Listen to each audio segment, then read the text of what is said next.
Thanks again, Bob. Um, Guys, I'm a big fan of Lean Startup. Actually, not a big fan, but I have a more intimate relationship with Lean Startup. It's the only thing that keeps me sane throughout all these years. And let me tell you why. Reality is you have to meet 50 investors to get one investment. So you get 49 investors to tell you that your idea sucks and you're going in the wrong direction. You get your friends who tell you, man, why did you leave your nice job? You had such a nice salary, such a good position. Why did you leave your job for this stupid idea? Well, some of them don't say it, but they think it.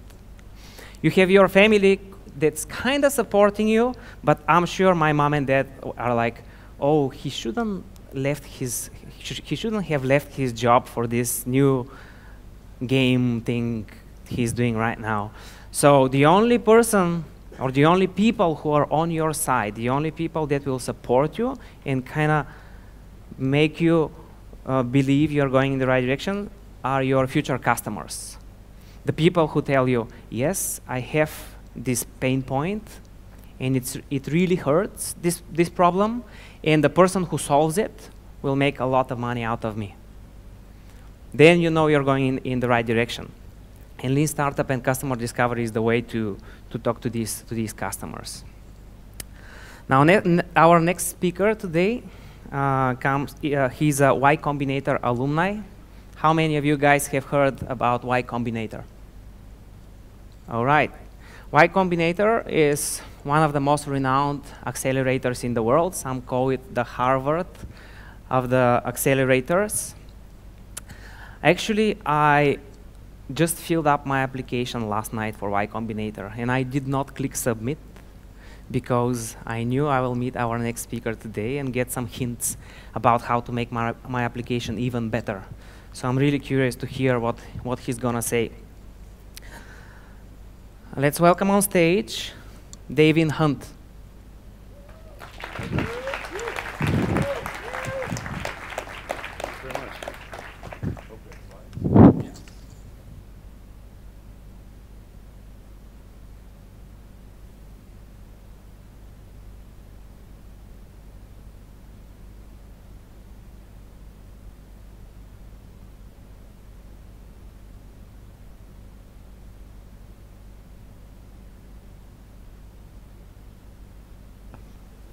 Hello.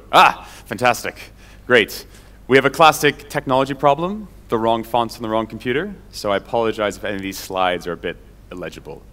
But yes, this is a talk about building growth into companies, or more so, building growth into products. I was told this conference is all about growth, and so what this slide deck is going to be about, and this whole talk, is about 3 ways of thinking about how you take that little idea that you have developed, you have tested, you have some confidence about, and actually starting to grow it.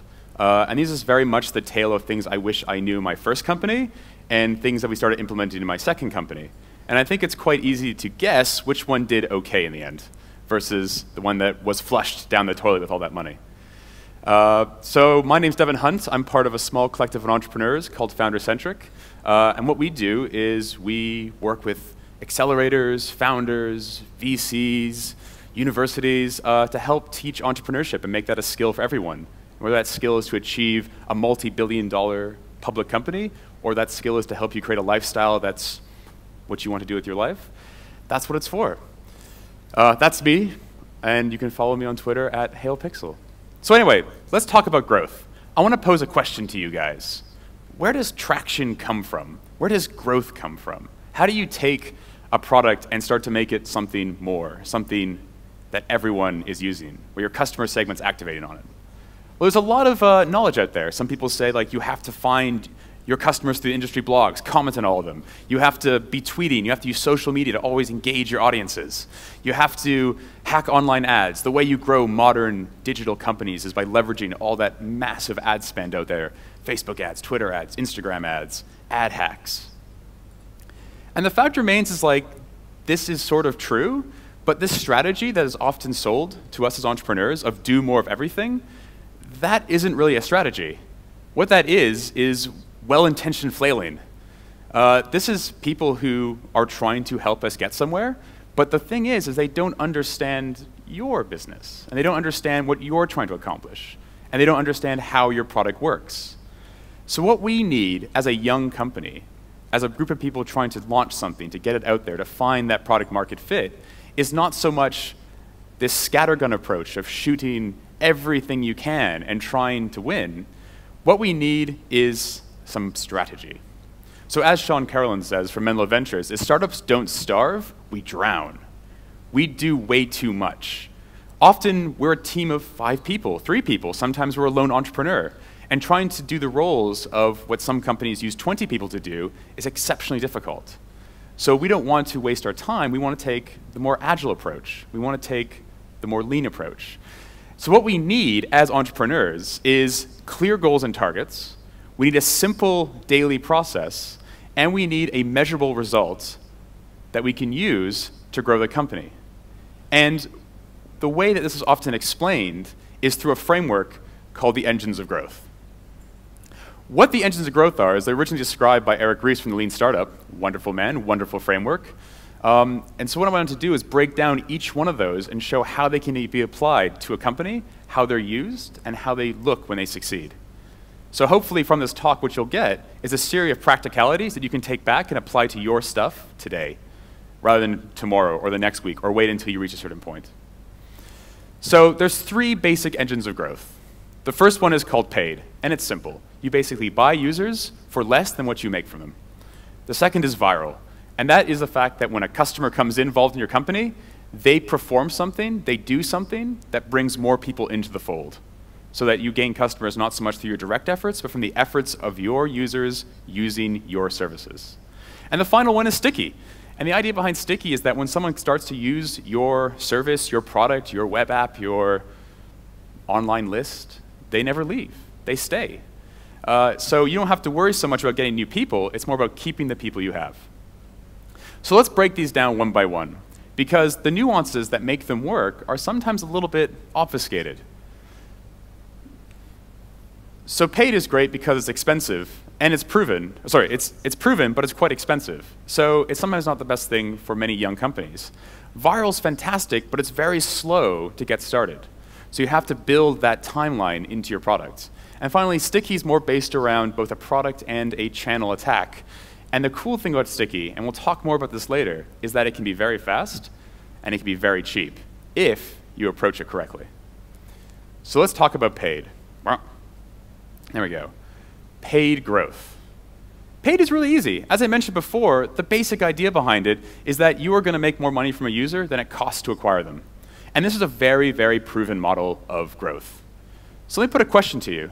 Like, can you think of a company that has employed paid as a way to grow their product and their industry? And the answer is quite simple. It's basically every company pre-1998. Every company before the modern digital age was basically a paid growth company. And this is one of the things that, as a digital entrepreneur, was a big surprise to me. Because when I started a company, I didn't think about things like salespeople, or physical stores, or search and display ads, or PR and marketing as a way to grow a digital business. I assumed, and this is my first company that went through Y Combinator, that you had to leverage things like viral loops, and you had to use things like digital ad platforms and tricky, sticky funnels to keep users involved.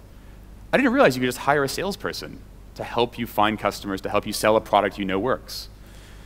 It seems old school, it seems boring, but that's what some companies use.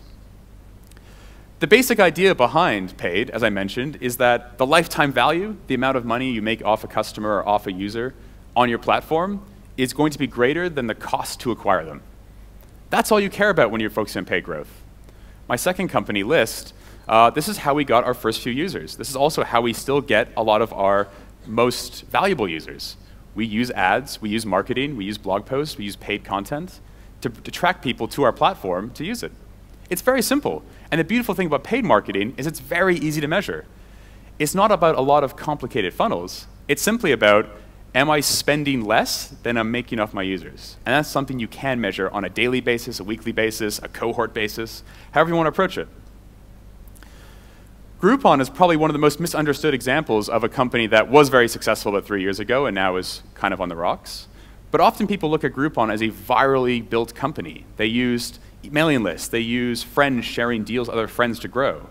But ultimately, the way Groupon grew was through sales. They hired huge sales teams. These sales teams contacted local businesses. Local businesses agreed to be part of the Groupon platform. And that is how they got deals. The deals then attracted their other side of their customers, which was the people using those deals.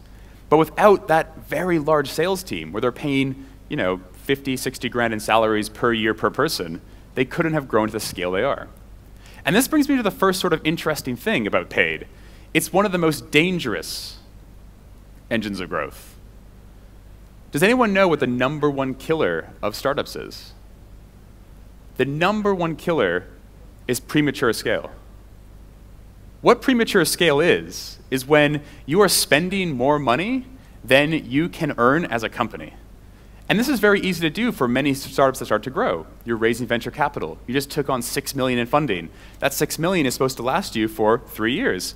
And so you build a budget to spend it over 3 years. You hire large sales teams, you hire large marketing departments, you grow your engineering team quickly, and then you hit that 3-year cliff and you realize you haven't really made more money yet. You haven't actually built a sustainable business yet. So you either raise another round, you keep that sort of party going, or you realize you might need to switch how you approach this. So throwing money at a sales team is a great way to make it look like you're growing, but it doesn't always mean you are growing. So that's a big warning to keep in mind. So let's talk about viral. Viral is a much more modern way of growing your products and company, but there's a lot of very simple gotchas behind viral. The basic idea behind viral is that each customer you grab, each customer that comes into your product, is going to bring more people with them. It's kind of like a party. You phone up your friend Bill, you're like, Bill, come to my party. And he goes, great, I'm going to bring my friends. And you're like, even better. That's what you want to do with viral. But one of the most important things about viral is it's not a marketing strategy, and it's not a sales strategy. It's a product strategy. And what I mean by that is that your product has to be inherently viral to use viral growth. So what does that mean? Well, that means that you need to have design and technology on your founding team.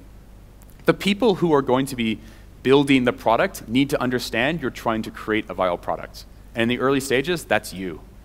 That's your co-founders. That's your first employee. If you're not building a product that's inherently viral, we'll talk about what that is in a second, then you're not doing viral growth. You're pretending to do viral growth. Second, you must prioritize growth over everything, even revenue.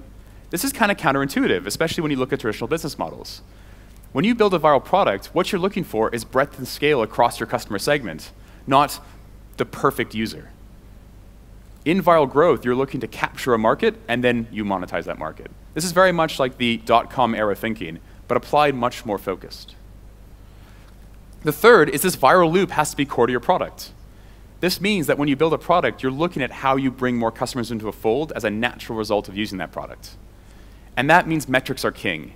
You have to know whether or not your product's actually going to be viral. It's surprising how often someone wants to build a viral product and they launch it and they just hope. They sit back and go, great, we've built a viral product. I can't wait for my 1 million customers. It's going to be great. And they never come. And then they wonder why they don't come. And they don't actually look at that. So looking for that feedback, looking for those numbers is paramount. Word of mouth is not a viral strategy.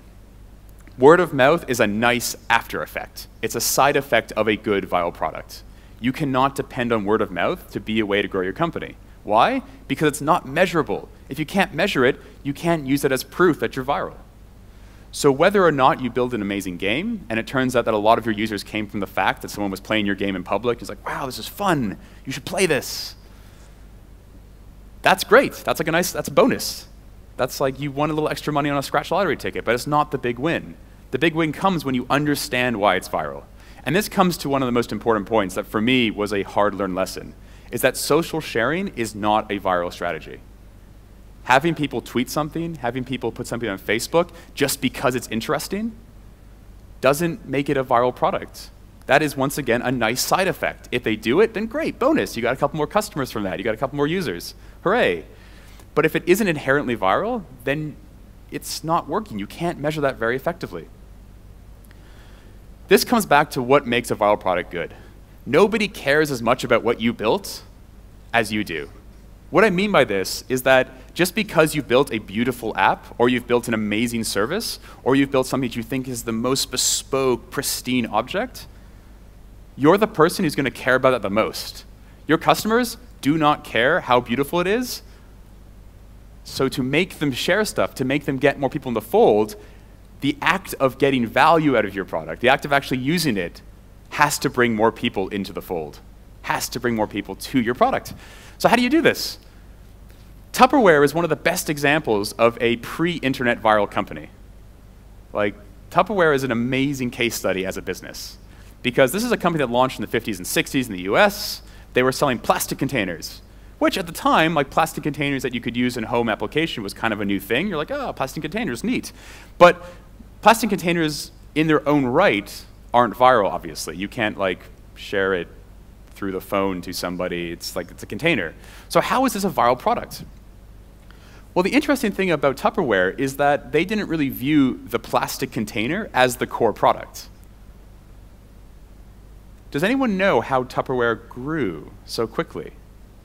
What Tupperware did was they focused on a very particular type of customer when they launched this business. They didn't care about the end user. They cared about their sales reps. The way Tupperware works, for those who don't know, is they'd have a local sales rep in a community, which was a housewife. It was a lady at home who was a very traditional 1950s housewife. And she would throw a Tupperware party. A Tupperware party is where she would call up all her friends in the area and say, come on over, come to my house, we're going to have a little tea and cake party, it's going to be a nice time. And when they came, she did all the service. So all the cakes were served in Tupperware containers, the glasses were Tupperware glasses. The whole experience is about this amazing kitchen product called Tupperware, these plastic containers. And they were like, oh, this is fantastic. This is really cool. And she's like, oh yeah, they're great little things. Did you know you can buy them here today? I'm selling all these things. You can buy this Tupperware right now. And if you want more, I have a catalog. Here's a catalog. And people would buy Tupperware, and that's great. And she made a small commission. She made 10% off of it, and everyone won. But that wasn't the only purpose of the party. It wasn't just to sell the end product. The purpose was other people at the party said, hey, wait a minute, you're making money off throwing parties? She's like, yeah. And they're like, can I do that? She's like, yeah. And so she converts some of those friends into those sales reps. So the product here wasn't the plastic container. The product was the ability to throw a party and make money. And by the essence of coming to the party and being involved in the party, you see why it's valuable. And other friends are like, I want to make money by making cakes and throwing parties. That's fantastic. And they turned them into customers. And then in turn, they got their friends to their house for their party, and there was always some overlap in the network, but then they turned somebody else into a sales rep, and so on and so forth. So the product that was viral wasn't the container itself. The product that was viral was the party. That was their viral hook. Another great example of a more modern application of a viral product is Snapchat. How many people here use Snapchat? Is that a thing? Yeah, that's like a third of you, great, or quarter of you, that's okay. Snapchat's great. Snapchat, for those who don't know, is a mobile app. It's on your phone. You basically take a photo, you send it to a group of friends, the photo gets deleted after 10 seconds, so it's sort of like temporary messaging, was that you send some very intimate photos, I guess, is like the main purpose that exists. But the beauty of Snapchat is how they grew. So when you first download the app, or better yet, you usually receive a text from a friend, you open the app, and you take a photo. And the whole purpose of the photo is to share it with friends. Now, the beautiful thing they did was if your friends weren't on the Snapchat network, they didn't say, oh, too bad your friends aren't here, go away. What they did was they presented you with all the contacts in your phone as if it was an in-app experience. And when you chose the friend to send to and click send, it would say, hey, your friends aren't on here. Is it okay to send a text message to them? And you'd be like, yeah, of course, because I'm trying to send a photo to them. Of course it's okay. The friend then didn't get a photo, they got a link to download the Snapchat app. And when they opened the app, there was the photo, boom, Snapchat just gained 10 customers. This spread like wildfire because it didn't feel like you were sharing or being a brand ambassador or trying to onboard people into an app. What you were doing is sharing a photo with a friend. It just so happened that in that flow, people had to download an app and get on board. This app is now ubiquitous amongst the next generation, like people 5 years younger than me, people 10 years younger than me. This is a ubiquitous app, and it's spread instantly. That's the power of viral. The power of viral is that the essence of using the application, you bring people into the fold. So it's product, not marketing. This is the KPI, the key performance indicator for viral. It's all about K, which is called the viral multiplier. This is where bad fonts breaks down. The viral coefficient is a function of how many people your users refer on a daily basis or weekly basis. The time scale is up to you. And then it's a multiplication of how many people actually click through. That's the percent of those leads. That actually results in someone coming to the app. And then the amount that become an actual user. You can measure whether or not your product is viral. It's not guesswork. It's hard, solid numbers. To improve viral, you want to make that K as big as possible. If that number is below 1, you're not viral. You're actually losing customers. You're stagnant. If it's above 1, then that means every user you bring in is bringing 1.4 or 2 or 3 or 4 more people in. This is measurable. So your job as the product designers, as the owner of your company, is to improve it at all costs. Make it good. Keep trying new stuff. Change the loops. Look at how people are using your product and try to get them into the flow to make it viral. Oop. And you want to reduce sharing time. The easiest way to do that is if people are sharing more often, you're probably going to increase your viral coefficient. The way you do that is you make more actions in your application, in your service, in your product, result in it being seen by new people. Snapchat, in essence, is viral by default because you have to share to make the whole experience work. Dropbox is another example of a product that does excellently. The key feature of Dropbox, beyond just syncing your files, is the ability to instantly share them with other people. I add people's email addresses to a folder, you get the folder, you have to download Dropbox to see the file. It's perfect. Here's a simple example of like the viral math, because it's often hard to visualize. If you have 200 people or 200 requests sent out from your application, and only 20% actually click through, and only 2% actually then download your application and actually use it, that means you have a viral coefficient of 0.8, and that is not viral. That is not a viral product. So your job now is not to celebrate that people are using it. Yeah, we had 200 people on it, great. You should be like, oh, this is terrible. We have only 0.8 viral coefficient. We need to improve. It's easy to get lost in big numbers. If you launched an iPhone app and you had 200 downloads in the first day, I'd probably be quite excited. But the purpose of your company is not to get downloads. The purpose of your company is to deliver value. So measure that value in a good way. Well, but here's the thing. How many people here are starting a newish company? Like you've been working on it for a couple months. Anybody? Yeah, a lot of you. So in our humble opinion, viral and paid are fantastic ways to grow, but they're not the easiest ones to start, because viral takes time to figure out your product, and paid takes money. You have to throw money at paid. You can't do it on a budget of 100 euros. You have to do it on a budget of 1,000 euros or 10,000 euros. So we like Sticky, because Sticky provides an amazing opportunity to do stuff fast and to do stuff cheap. So let's break that down. How do we do Sticky in these sort of ways? The basic idea behind Sticky is once you get a customer involved in something, they never leave. They're with you for life. So what we want to do in Sticky is we're not focusing so much on getting a viral coefficient, and we're not focusing on getting that lifetime value to customer acquisition cost to a certain ratio. What we're focusing on is making our customers happy. And oddly enough, Sticky matches a lot of the advice out there on what you should do with customer development, customer market fit, customer everything. Make them happy, find out what they want. And Sticky is all about that. Now, there's two different types of Sticky. There's Sticky product and there's Sticky channel.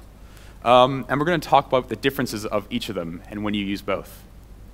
So Sticky product is, as I mentioned before, it's very simple. The more a customer uses a product, the harder it is to switch. They're there. The more they use it, the more they can't leave. You create that pain of switching. You want to keep them there. And so when you build Sticky products, you're focusing on retention. You want to keep people inside your experience. And the weird thing is current customers are going to trump your new leads. This is often counterintuitive, especially if you're in a sales mindset. If you're a salesman, you want to keep meeting new people. You want to keep finding those people to get involved in your product. You want to sell, sell, sell. But in Sticky product development, you want to get one person involved and keep them. You say, keeping one person in our product happy is better than 10 people coming in new. And the idea is because they're generating value for you every single day. An amazing example of this, as a modern product that's quite successful, is Evernote. Evernote is a website, app, it's everything now, it's a service that allows you to take notes, photos, media, and store them in a bucket to read later. It's like your memory inside your phone. the more you use Evernote, the harder it is to switch because all your knowledge is inside of it. I add a note, I add a photo, I add a to-do list, I take a video at a concert I want to show someone later on. It all gets stored on my phone. And so no longer is Evernote a product I use, it's part of my daily process. So it's no longer about, should I find a better app? It's you have an app that works. Evernote had classically a very long growth phase. It took them a long time to become a big company because it took them a long time to find a customer segment that stuck. The first customer segment that really worked were people trying to share and save recipes. Now Evernote's used by everybody, from students taking notes in class to scientists taking notes in the lab. But originally, they needed to find somebody who didn't have a system that allowed them to do saving of knowledge. And that was recipe books. Once they got those people involved, they kept them there. They made Evernote better for them.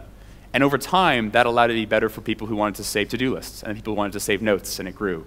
But they didn't focus on trying to find new customers. They focused on making an amazing experience for those people there. And as a product designer, that really resonates with me.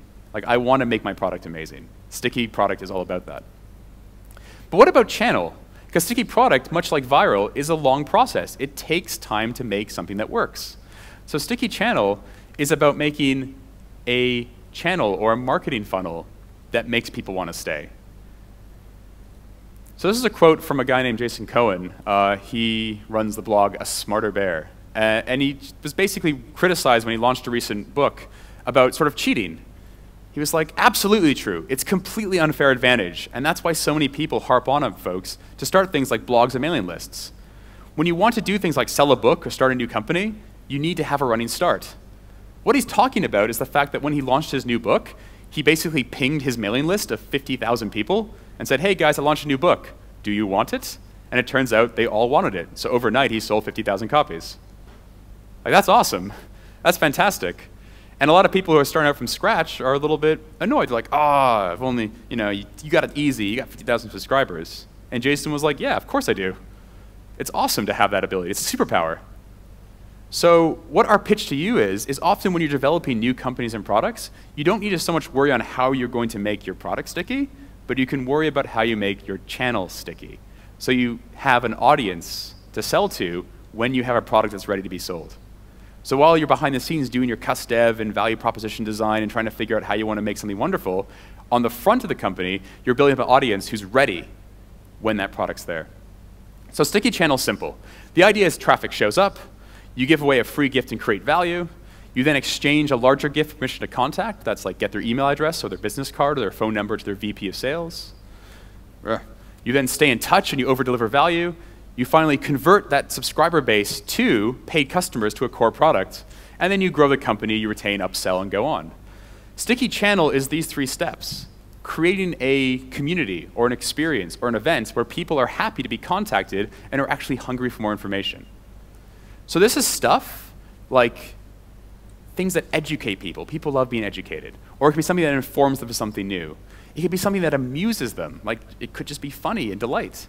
Like, how many people look at cat photos online here? Like on Reddit or Hacker News, or like, you look at these funny photos. You still do it. You're all serious business people, but you still look at funny photos online. It's something you do. Inspire, inspirational posts. Half the stuff on Medium is stuff people, inspirational posts they had while sitting in the toilet. Like, but Medium is fun to read. This is content. Sticky channel is about building content, and building content to a customer segment you're interested in. That's what it's all about. So a sticky tip. Your content doesn't also need to do the same thing your product does. And this is really, really important and kind of liberating. You don't have to make content that matches what you want to do with your company. You just have to make content that reaches people who you want to be involved in your company. It's that simple. So you need to have stuff that's interesting to people that you want to reach, but it doesn't have to explain what your company is, what you do, or do anything like that. So it's a simple daily process. Back to the first slide. You make something, you tell people about it, and you keep doing that until you start to gain an audience that becomes part of your brand. It's easy. You basically are going to front load creative burden, and you're going to remove friction from creation. And as long as you do that, it doesn't matter what you do, as long as you keep that up. So what I'm basically talking about is content marketing. And I'm not talking content marketing as a company in its own right. I'm talking about content marketing as a growth hack for the company you're trying to build. And there's lots of ways to do these things. Removing friction, we live on the internet now. The internet is a series of tools that basically was built to make things easier. So we can leverage those as entrepreneurs to make experiences that build a beautiful sticky channel. So for example, let's say you identify that creating a large Twitter list is really important for your company. Then don't worry about hiring someone to tweet every day. You can use tools like buffer.app or if.com to automate tweeting process. Do you think blogging is important? Do you think gaining an audience by blogging is really important to your company? Well, then don't worry about writing blog posts yourself. The writing process is insanely difficult. I'm terrible at blogging. So don't blog yourself. Hire someone else to do it for you. There are lots of university students specializing in language or in even the field you're in who'd be very happy to write a 400-word blog post for £10, 10 euros, whatever, 20 lev. Like, that's amazing money for a university student. Are you wasting time on fancy graphs? Maybe you like infographics as a channel. Then don't make them yourself. Find some interesting data sets and use websites like Infogram, which basically you drop in a spreadsheet and it makes it beautiful. So you don't have to even worry about graphic design in the first place. Kissmetrics is a fantastic example of this. Kissmetrics is a startup out of the Valley that basically builds software that allows you to measure your products. It's online analytics. Their blog is excellent, and their blog is not about how you use Kissmetrics. Their blog is not about how their company is amazing. Their blog is about how you measure stuff online. And they actually recommend different products that are competitors. They talk about different methods that aren't even usable on their products. But it has become the epicenter for growth hackers to read about new stuff in their industry. This is a graph of Kissmetrics versus Mixpanel. When Mixpanel launched, they're basically, startups sort of occur in pairs or in groups, much like Hollywood movies. Like if there's a bank heist movie, you know the other studio is going to release a bank heist movie the next week. Startups are often the same way. They always seem to happen in clusters. So Mixpanel and Kissmetrics launched at about the same time, and they were building very similar products. Slightly different sort of approaches, but very, very similar products. The blue line is the growth of Kissmetrics on Alexa, where the red line is the growth of Mixpanel. Kissmetrics used their blogging strategically. When they launched their blog, they were doing a blog that was interesting to anybody in that sort of startup-y metrics growth space. And yeah, not all those customers are going to, or not all those readers are going to convert to real customers, but some of them did. And so they kept people engaged in the brand. So when the product was ready for them, they knew it existed. It wasn't about directly marketing through ads. It was being a helpful person in the environment and saying, oh yeah, by the way, we just launched an interesting new feature. Maybe you want to check it out. That's the power of a sticky channel. Instead of worrying about creating growth in your product directly, what you're doing is you're creating a community who's ready to listen to you about product. So that's basically it. Those are the three engines of growth. You have paid growth, which is expensive, but it's very proven. It does work if you deploy it accurately. Viral, very, very powerful if it works, but it takes time to build viral products. You can't build a viral product overnight. It's about testing and iteration, learning how people use the software or use your service, and how you can integrate that into a viral experience. And then sticky, which is, in our humble opinion, the easiest one to deploy from day one. It can be both built into your product, because your product's so useful they have to stay, or it can be built into your marketing. You build a marketing experience where people want to be involved in that marketing experience. And it can be cheap and fast. So they're both wonderful. Now the truth is that no startup just picks one and runs with it. You're going to use a mix of all of them. You can use paid to get your first 100 customers, and you use sticky to keep them there. You can use sticky to get people excited about what you're trying to create, and then you use a viral product to grow it very quickly. So it's a mix and match. So don't just pick one and try it. You should try all of them. It's about trying different methods. But be aware of what you're doing. If you're doing paid, you better be measuring that cost of acquisition versus how much they make you. If you're doing viral, you better be measuring that viral coefficient. And if you're doing stickier product, you better be making sure you're retaining the people in that channel experience or in your product experience. So growth, my pitch to you is growth is basically about knowing what to measure and measuring it accurately. So make sure you pick a channel, or sorry, pick an engine of growth you like, deploy it, measure it, and then try something else if it's not working. Or if it does work, then throw more money at it, throw more time at it, throw more development at it. That's all growth is. Questions? Yay. Are we doing questions? Quite So people can ask you questions outside in the networking area. Ask me questions outside. Thanks very much, guys. Thank you. Oh, yeah, thank you, man. Oop. OK, guys, let me quickly remind you about our hashtag. You can tweet with hashtag #StartupNext, and we have a special prize for the person with the most tweets. So there is a small incentive for you. You can also download the Startup Next application from the Apple App Store or from the Google App Store and see the program for today, and you can also communicate with other people who have joined the event. Now, as a next step, let's have a break. So everybody, please go outside, enjoy the fresh coffee, and most importantly, talk to each other.